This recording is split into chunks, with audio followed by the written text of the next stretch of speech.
Torch is traveling from St. John's, Newfoundland to Nunavut, traveling across Canada to raise awareness of the need for organ and tissue donations. The famous Torch of Life was blessed by Pope John Paul II on September 5th at Vatican City.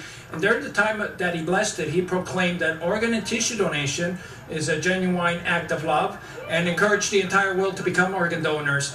And he also encouraged me, when I go back to Canada, to bring it to the youth to carry in an effort to, inform every Canadian about the importance of organ and tissue donation. So we're kind of like all the spokespeople, all these students. And since we started the campaign in St. John's, October 1st, it's been carried passionately by students, and today it's arrived in Castlegar, and Alex Yule is the student chosen to represent Castlegar.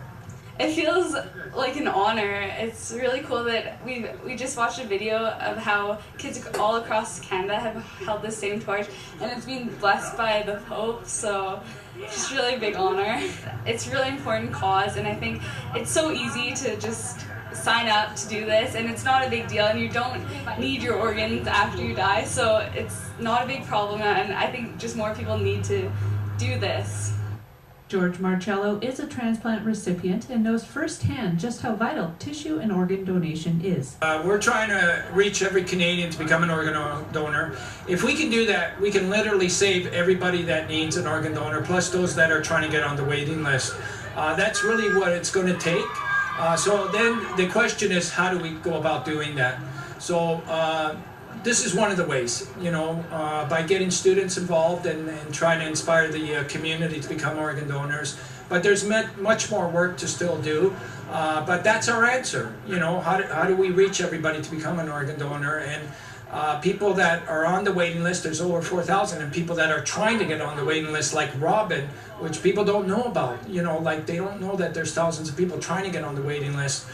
It's a serious problem. People are dying every day because they're not receiving organs. It's a very serious problem. It's very important because I'm on the situation where I'm not sick enough to be on the active waiting list, but it's because there's not enough organ donors. They usually give a year and a half to live before you put you on the active waiting list, so my situation is max 5 years, but those more organ donations, and they've extended that period because it's better to get the transplant when you're healthy rather than when you're sicker. To register to become a tissue and organ donator, you can go online to transplantbc.bc.ca. For Shaw TV, I'm Jennifer Waldy.